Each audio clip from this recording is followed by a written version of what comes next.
The galaxy possessed a definite chain of command. Every civilization recognized it, adhered to it, and generally displayed enough prudence not to contest its hierarchy. Well, nearly everyone.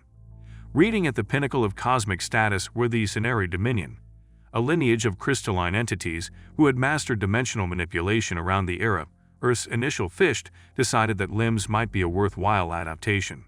The Cenari deemed themselves the intellectual elite of the galaxy, which seemed justified given that they utilized black holes as waste bins and solved entropy on two separate occasions. Close behind were the Vexor Imperium, whose organic supercomputers could integrate the entirety of most species' knowledge base in what they insultingly termed a quantum sneeze. They originated from apex predators on their home planet, never fully relinquishing the inclination to view other species as potentially appetizing philosophical curiosities.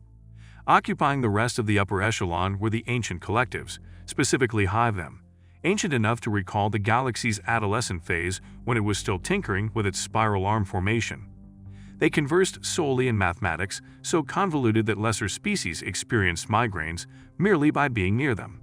Then came humans, intriguing creatures, commented High Counselor Matthew of the Cenari, scrutinizing the first human delegation to the Galactic Concord, so soft. It's puzzling how they persisted for so long with no legitimate outer shells. Humanity had entered the galactic stage with the coordination of a newborn giraffe trying to navigate an icy lake. Their introductory interstellar broadcast, some muddled statement involving peace and companionship, had initially been categorized as background static until someone realized it referenced something called pizza, far too often to be random cosmic chatter. Their technology was, to phrase it kindly, quaint. They had only just discovered how to accelerate beyond light speed, without converting themselves into bizarre new materials. Their vessels appeared to have been assembled by individuals who had been told about space but had never witnessed it firsthand. All clunky edges and exposed segments that gave aerodynamic professionals from 17 systems simultaneous nervous sticks. They rely on chemical thrust for planetary descents, murmured Ambassador Nicole of the Vexor Imperium to her assistant, with a tone reserved for describing a child eating dirt, actual combustion, like barbarians staging overzealous pyrotechnics. Whatever humans lacked in engineering finesse, they compensated for with a nearly pathological buoyancy that the galaxy viewed as both entertaining and faintly unsettling.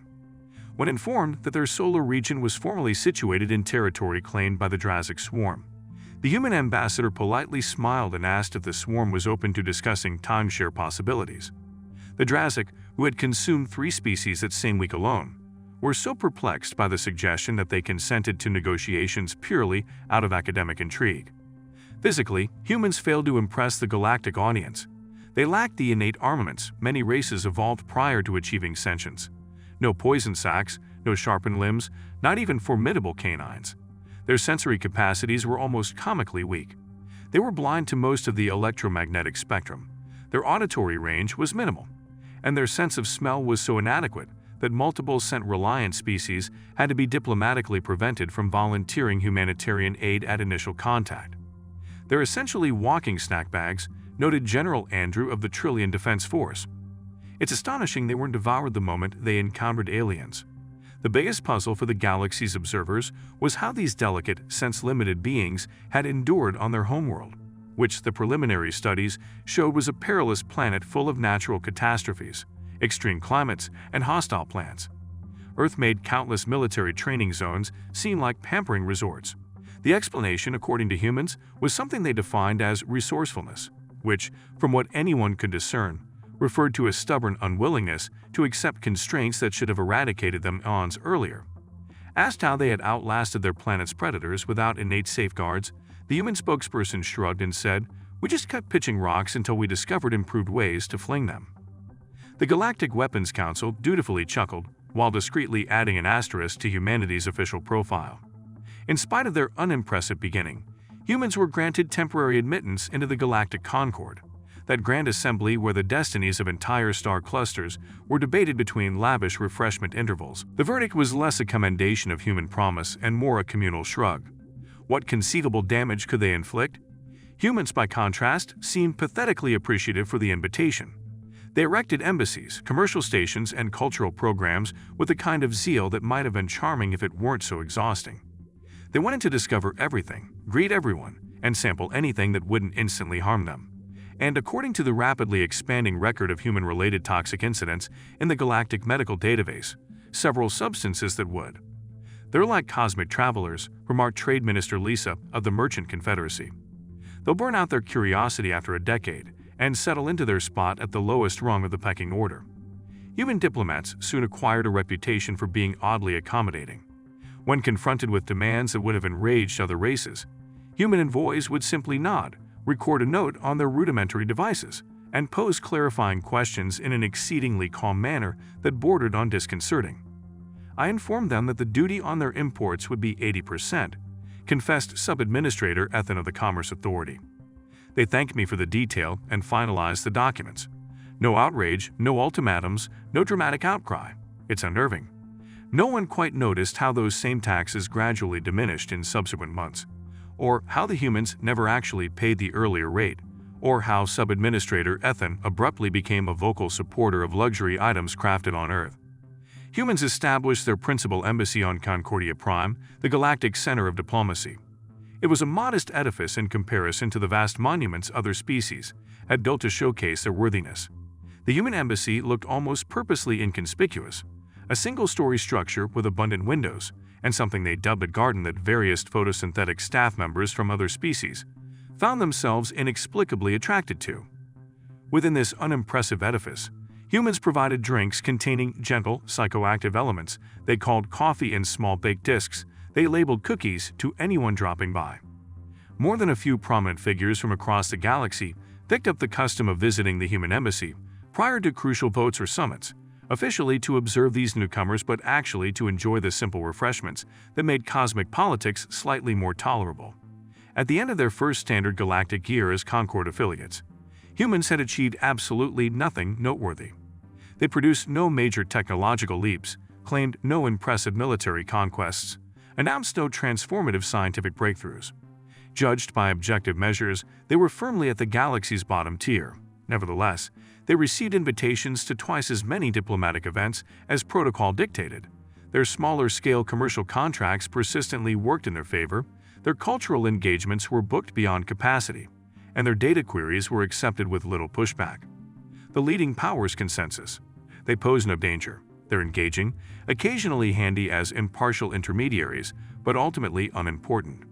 The ancient collectives, vast hive intelligences that had witnessed countless civilizations flourish and disintegrate, noticed an odd statistical quirk in how humans interacted, an understated pattern of growing influence that defied logic.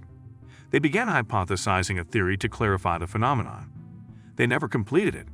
Nobody could say precisely why the collective abruptly diverted their significant cognitive energies into a deep analysis of human entertainment content instead. Apparently, some program called reality television that they found simultaneously mathematically implausible and existentially gripping. As the humans adapted to galactic life with astonishing speed, a few sharp-eyed watchers could have detected something peculiar. For a race so freshly exposed to interstellar relations, they were curiously adept at evading hostile alliances. Adversaries who declared anti-human sentiments often ended up losing credibility for inexplicable reasons, finding their allies unexpectedly distant and their resources inexplicably diminished. But such incidents were subtle, easily written off as chance or overthinking. How could these rudimentary arrivals threaten societies that harnessed cosmic energies before humans had worked out organized farming? The galaxy pressed on. The major players continued their perpetual ballet of alliances and feuds. Humanity kept on smiling, studying, adjusting, and biding its time. Nobody realized the hunter in their midst because it lacked claws and fangs. It had only determination and strategy. Roughly 27 galactic standard years into humanity's cosmic entrance, certain trends emerged that even the most indifferent alien strategists couldn't fully disregard, though they certainly attempted to. The initial oddity concerned the Croc Dominion, a rather ruthless collective whose definition of diplomacy involved ritualized intimidation, and whose economic doctrine was basically everything unattached is potentially ours. They had deemed human colony transports ideal targets for aggressive taxation, a routine that had brought them success with other novice species. After the third human vessel was boarded, however, the Croc abruptly stopped. They issued no statements, no formal notes, no admission of altered protocol, just directed their intimidation tactics elsewhere, so suddenly that smaller species practically suffered metaphorical whiplash. Abnormal, observed diplomatic analyst Michelle of the Galactic Archives. The Craig refraining from exploiting a frail victim without maximizing profit deviates from their observed behavioral norms by almost 99%. When questioned, the Craig convoys would mutter nonsensical justifications about resource realignment and strategic repositioning, expressions they had obviously learned by rote rather than grasping their actual meaning.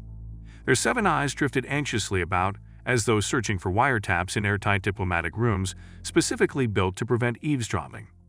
Coincidentally, this abrupt shift transpired soon after a group of human social researchers visited the Dominion's ancestral planet to appreciate its proud legacy. Official records contained nothing about what transpired during that trip, though rumors circulated that humans had demonstrated an alarming knowledge of certain neural stress points the croc had evolved to hide from would-be predators. Comparable incidents showed up in other corners of the galactic scene with accelerating regularity. The Korth hegemony, infamous for predatory trading and sneaky contracts, suddenly became uncommonly cooperative in business dealings with human traders. Their notorious minuscule font stipulations, contract fine print so tiny that only creatures with microscopic vision could read it, vanished from pacts signed with humans. They're embracing ethical trade standards, declared Trade Commissioner Thomas enthusiastically at a Galactic Commerce Committee assembly. They're scared, his deputy whispered, recalling how a human negotiator offhandedly recited the names of all 7 of Thomas's children, the colleges they attended, and their everyday travel routines, intel that was allegedly safeguarded by security measures that would have rendered many military fortresses effectively public parks. Possibly the most revealing element was the odd economic trends arising in sectors where humans had gained a foothold. Initially mocked as outdated outfits using primitive methods, human commercial ventures started exhibiting earnings that confounded standard economic predictions. Not only were they thriving, but they were surpassing established alien conglomerates that had operated for centuries. It must be their inventive consumer strategies, said economic theorist Daniel of the Commerce Guild, using such vigorous air quotes that he almost dislocated 2 sets of tentacles. They appear to have uncovered design motives that our forecasting models overlooked. Omitted from his remarks was that these human enterprises had an uncanny capacity to forecast market pivots weeks before they transpired, launching products precisely as demand spiked and withdrawing from zones shortly before disastrous collapses. It went beyond savvy business moves. It was as if they either possessed knowledge of future market fluctuations or were stealthily shaping conditions to suit their purposes. The scientific community throughout the galaxy grew increasingly baffled by the pace at which human researchers embraced and enhanced alien inventions. For a civilization that had been floundering with rudimentary warp operations a mere century prior, they exhibited an adaptation curve bordering on impossible. Their learning methodologies must be incredibly capable, suggested Chief Scientist Jennifer of the Zenari Science Academy, conveniently ignoring multiple statements that restricted research data centers across 17 star systems had been accessed under suspicious circumstances originating at IP addresses conspicuously near human territories. What truly raised discrete alarms among a few astute sectors of galactic society was the emerging pattern of once aggressive species becoming unexpectedly receptive to human diplomatic efforts. The dreaded Drek Collective, whose external relations policy could generously be labeled open fire first, maybe talk if there are any survivors, developed an intense fascination with human cinematic productions and ratified every commercial proposal humans laid before them. They've unearthed an affinity for cultural immersion, proclaimed cultural Lays and Emily, who had never before placed Drek and immersion in a statement without multiple negation terms in between. The perplexing account of the Drax Imperium offered a prime example. The Drax, long-standing opponents of humanity's early partners in the Galactic Concord, had routinely voiced contempt for these naive bipedal creatures who believed they were relevant. Their planet's emperor, a xenophobe so severe that he utilized separate breathing gear to avoid possibly inhaling air processed by outsiders, promptly hosted a human diplomatic banquet at his private palace. 2 weeks later, the Drax ratified an unprecedented resource-sharing pact with 3 human colony systems. Asked about his dramatic shift, the Emperor's stare became vacant as he mumbled about cosmic unity and enlightenment through reflection. Notably, his reflection chamber had recently been refurbished by a human design company specializing in auditory resonance, a detail hardly mentioned in official archives. Throughout humanity's embassies, an unconventional tradition developed known as the Cultural Exchange Project, supposedly aimed at encouraging mutual appreciation. High-ranking officials, military commanders, and corporate chiefs from various species would spend lengthy intervals on Earth or on human colonies. Inevitably, they returned as passionate advocates for closer collaboration with humankind. That visit was truly transformative. A top Vexor strategist informed a Defense Coordination Committee, his typically forceful demeanor distinctly subdued. "I've grown to value human viewpoints on numerous subjects." He omitted the part about reviewing Earth's extensive record of warfare, centuries of conflict waged by a species against itself, honing violent methods through relentless trial and error. He chose not to mention the time humans demonstrated outdated weapons, capable of devastation on scales that even the Vexor regarded with alarm. He especially neglected the late-night conversation in which his human liaison described, with chilling precision, how Earth-based armies could theoretically sabotage Vexor warfare strategies if hostilities ever arose. Strictly a theoretical discussion, his host had reassured him, wearing a grin that showed an unsettling number of teeth, despite humans possessing comparatively mild dentition versus most predator species. Even the galaxy's intelligence network, an extensive consortium of covert operations experts from leading powers, began discerning improbable patterns in intelligence relevant to human endeavors. Data leaks that favored human interests surfaced 73% more often than established models anticipated. Highly protected encryption systems, assumed unbreakable, inexplicably failed once they contained information essential to Earth's negotiations. "Just coincidence and observational bias," declared Intelligence Director Kext in a classified briefing. 2 days later, he abruptly retired and relocated to a human resort colony, citing medical issues and a new fascination with Earth's so-called cocktails. His successor immediately shelved every inquiry into human intelligence activities. Potentially the most chilling were the hushed rumors that individuals or entities who openly defied human aims simply vanished. It wasn't entire races, it would have been too obvious, but rather influential figures, labs, or in one remarkable incident, a whole moon housing an armament development facility. The official accounts ranged from accidental reactor catastrophes to misconfigured coordinate drives to spontaneous quantum tunnel incidents, each explanation more implausible than the last. Among races with multi-thousand-year historical recollections, these signs began forming a harrowing mosaic. The archivists of eternal record, meticulous guardians of galactic history, initiated a sealed document labeled Anomalous Influence Vector Species 42 Gamma 7, that classification code assigned to humans. The dossier grew rapidly. Nonetheless, any open discussion of these anomalies remained scattered. Those who inquired too persistently into Earth's agenda often found themselves transferred to remote assignments, disgraced by abrupt revelations of personal impropriety, or in a few notable situations, deciding to pursue intense sports on ultra-gravity planets with subpar safety regulations. At official gatherings, representatives from elder factions occasionally exchanged silent looks whenever humans proposed motions that subtly advanced Earth's objectives while still appearing advantageous to the entire community. Yet no one dared to speak publicly about suspicions. Statistical indicators show expanding human authority disproportionate to their technology level, a senior intellect of the ancient collectives said via encrypted message to their leadership cluster. The reply arrived with uncharacteristic haste. Directives suspended by Supreme Override reassign analytical resources to evaluating human entertainment content category Alpha. After many years, these scattered clues remained precisely that, isolated fragments devoid of a unifying interpretation. The galaxy, in its self-assured prudence, continued to view humanity as an amusing junior race blessed with improbable fortune and disarming amiability. Because how could an adolescent civilization outmaneuver societies that had harnessed cosmic principles before humans discovered horticulture? The answer, ironically, was a great deal. Someone just needed to connect the clues. Ambassador David of the Zenari Dominion was not habitually suspicious by nature. 6 millennia of diplomatic work had imparted in him a serene detachment that younger Zenari mistook for indifference. But something about humans had consistently provoked a subtle resonance his species called crystalline discord, that faint internal vibration signaling complicated and perilous patterns. It began as a straightforward data collation job. As the Zenari delegate to the Galactic Historical Commission, David was assigned to research interspecies conflict mediation over the past century, a conventional audit that typically ended up lost in the extensive library files of Concordia Prime. Computer, show every instance of boundary contention involving human settlements. He directed one evening, presuming maybe a dozen small scuffles. The holographic readout projected hundreds of details, filling his entire chamber, each signifying a dispute somehow resolved to humanity's benefit, without any recognized military engagements. "This cannot be correct," he said, his crystalline shape vibrating with confusion. "Scan for file anomalies." The system's serene voice said, "No anomalies detected."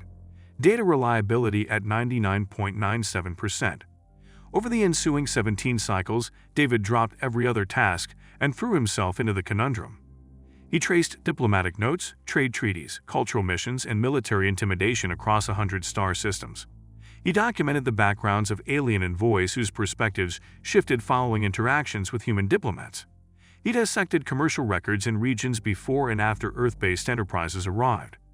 The image that formed was too evident to dismiss and too unsettling to ignore. "They're playing a separate game entirely," he muttered into his personal log. "While we reposition pieces on the board, they've been quietly swapping out the board itself." Growing increasingly uneasy, David broadened his investigation into humanity's biology and evolutionary narrative, tapping into Earth's research libraries with his top-tier clearance. What he uncovered agitated his crystal matrix so violently that he initiated emergency stabilization. Humans originated on a death world, common knowledge, but the ramifications were not widely recognized. Earth wasn't just perilous. It was a crucible of adaptation that had shaped humans for countless generations under harsh selective pressures. Unlike other advanced species that emerged as apex predators or as prey developing intelligence for defense, humans straddled an uncanny zone. They were pursuit hunters who once tracked animals to the point of collapse. Not the swiftest, not the strongest, but arguably the most relentless. Their planet compelled them to. They perspire, David noted with alarm. They'd formed a cooling mechanism enabling them to regulate body heat amid extended exertion. They literally pursued prey until it succumbed to exhaustion. This evolutionary trait carried dramatic consequences. Humans had not only acquired intelligence, they had acquired a methodical predatory patience far into the galaxy. Whereas other civilizations might stage immediate offensives when threatened, humans evolved to persevere indefinitely. Their documented civilization is basically an unbroken sequence of warfare, he recorded, examining Earth's historical annals. Not occasional boundary skirmishes like most advanced species, but continuous adaptive conflict. They've been battling each other for supremacy since before they invented writing. The ramifications were vast. Where most star-traveling societies learn how to wage war only after attaining advanced technology, humans had honed warfare for millennia before even leaving their atmosphere. Combat to them wasn't a failure in diplomacy. It was a long-standing cultural trait. Worse still was their psychological layout. Humans were able to exhibit both extreme brutality and deep compassion, sometimes in the same person. They grasped others' pain in vivid detail, something that typically led a species toward pacifism. Yet they could employ that comprehension to deliver more precise harm if needed. They had weaponized empathy, David penned anxiously. They empathized not merely to foster unity, but also to predict and manipulate more effectively. Historically, human warfare evolved from open conflict to subtler forms. Psychological assaults, financial coercion, cultural infiltration, and political maneuvering, often obtaining their goals without resorting to open aggression. Computer, exhibit a dynamic map of human diplomatic outreach progress in the past half-century, David directed. The resulting display looked like an infection spreading through a host, lines of influence radiating from Earth, penetrating strategic networks, enveloping power centers and forming layers of redundancy that would be nearly impossible to remove. It wasn't just their evolutionary background that made them such a threat. It was their singular social setup. Instead of a hive consciousness that compromised individuality or a strict hierarchy, humans blended personal autonomy with collaborative unity in a manner that maximized versatility. They behave akin to a decentralized intellect array, David concluded. Individuals operate alone if isolated, yet spontaneously integrate for collective action when required. It's effectively the worst possible combination: erratic individuals capable of moving as a synchronized group. Their mode of technological progress was equally alarming. Most species advanced systematically, building methodically upon their own breakthroughs. Humans, on the other hand, made unexpected jumps that defied linear logic. They might remain centuries behind in one arena while leaping forward in another, frequently fusing unrelated fields in ways more methodical societies would never dream of. They show no respect for conventional tech divisions, David wrote. Where we perceive distinct research paths, they see functional tools to mix and reuse. Their so-called backward devices are frequently just streamlined for maintenance and reconfiguration. The most incriminating proof came from what David labeled the diplomatic shadow, the clandestine pattern of shifting influence that trailed official human overtures. Races that signed treaties with humans consistently fell deeper under Earth's sway. Resource-heavy worlds unexpectedly found Earth labs popping up in orbit. Military powers saw their strategic advantages gradually canceled out through seemingly ordinary business pacts. They don't invade, David realized, shaken to his core. They infiltrate. They convert possible foes into assets, and those foes never realize they've been compromised. By the time David compiled his final report, he comprehended humanity's true nature, not just another group of sentients, but a patient predator evolved to hunt other apex species. They were meta-predators, specialized in dissecting, entering, and ultimately controlling the leading powers around them. Earth's environment shaped individuals adept at pinpointing social cracks, exploiting mental weak spots, and biding their time in sophisticated networks for their benefit. They didn't require superior weaponry or unstoppable force, only patience and exposure. The galaxy had given them both. With trembling crystals, David encoded his findings for the Galactic Security Council. The proof was undeniable, the risk enormous. Humans weren't just a rising faction, they were a malignant presence pervading the cosmic governance structure, rewriting systems from within while disguising everything as normal. He felt a spark of vindication. He had pinpointed the menace in time to contain it. The galaxy's principal factions, once warned, could unite to quarantine Earth's influence before it reached the point of no return. The following morning, David got word that the council session had been rescheduled, then suspended indefinitely, and then his clearance was inexplicably voided for system upgrades. Attempts to contact friendly diplomats were blocked because his communication rights were placed on hold for some unspecified infractions, none of which were cited in any official database. Within a week, whispers circulated about David's deteriorating mental health. Records of supposed conspiratorial overreach from his early days reemerged, overshadowing 6 millennia of accomplished service. Even his strongest supporters distanced themselves, while the Zenari Dominion suggested he take extended leave for crystal rejuvenation. His assistant abruptly vanished, as did every local copy of his research.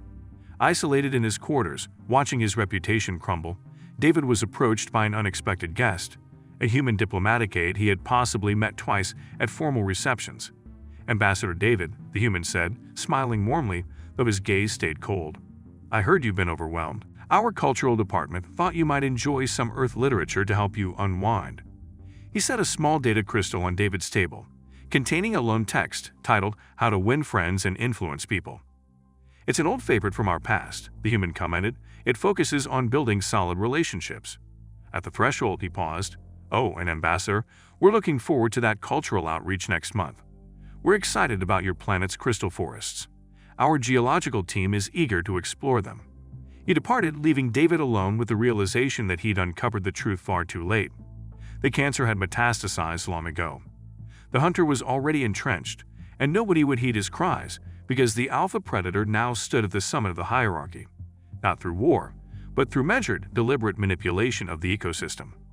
In an encrypted journal that even Cenari intelligence couldn't decode, David wrote his concluding observation. They never invaded. They never conquered. They did something infinitely worse. They became indispensable, and we invited them through the door. 3 days later, Ambassador David declared his retirement, and to everyone's surprise, accepted an academic post at the newly formed Institute for Interspecies Cultural Awareness on Earth. The Galactic Security Council assembled beneath the shimmering dome of Concordia Prime to review a new assessment of humanity's swift ascendancy in cosmic affairs. Grand Counselor Christopher of the Vexor Imperium immediately sensed irregularities. Ambassador Mark, the document's author, was conspicuously missing. A human delegate approached the primary data console wearing what her people termed a diplomatic smile. Though nothing about her was overtly menacing, Christopher felt his dorsal spines flatten. "As the Council evaluates security concerns," she said, "we believe it's vital to emphasize the stabilizing influence of interspecies collaboration." The screen displayed polished infographics.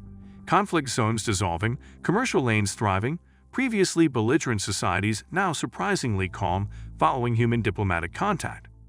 This pattern aligns exactly with the worrisome findings in the Zaneri memo, Christopher interjected. The statistical oddity indicates that cooperation produces improved outcomes over aggression, cut in Counselor Stephanie, formerly recognized for her militant leanings. Christopher observed that she was wearing a human-style bracelet on her communication limb. Effortlessly, the human envoy reframed Christopher's misgivings into support for her real goal. A cooperative defense alliance with humans as top consultants throughout galactic security agencies. With the dangers you've outlined, she said solicitously, wouldn't enhanced coordination be wise? Christopher watched, appalled, as nearly everyone nodded in agreement. Even the ancient collectives radiated signals of endorsement. I demand we read Ambassador Mark's original research, Christopher insisted. The Zaneri Jr. envoy responded, Ambassador Mark is on indefinite leave due to health complications. We uncovered several methodological oversights in his findings. The human representative met Christopher's gaze fleetingly, broadcasting a single message. We know that you know. The council passed the resolution almost unanimously. Christopher's sole opposing vote was recorded as a technical glitch. After the meeting, the human approached him. We'd love to host you at our retreat center. The hunting reserves are tailored precisely to Vexor biology. When he declined, she offered a courteous reply. Family time is precious to us as well. Your offspring are at the main academy on your homeworld, correct? Your oldest recently started advanced predatory strategy lessons, if I'm not mistaken. The implication was unmistakable. I suppose I can adjust my schedule, Christopher heard himself say. With dreadful certainty, he perceived what humanity really was, an evolutionary master of infiltration and dominance, patient hunters who had perfected the hunt while disguising themselves as harmless. They had evolved into the apex species, not through advanced firepower or unstoppable machinery, but by making themselves crucial and discreetly neutralizing any voice that recognized their true threat. That same day, the Galactic News Network published the Council's near-unanimous endorsement of the plan, along with the appointment of the inaugural Human Supreme Coordinator to the Galactic Security Council, a seat expressly formed to enhance cross-species dialogue. On Earth, in a modest government facility far from public scrutiny, humans watched the broadcast without triumphal displays. They merely nodded in calm satisfaction and updated a timeline that had been in progress since they first entered the galactic community. Phase 1 was complete, and the galaxy never even realized it had been outmaneuvered.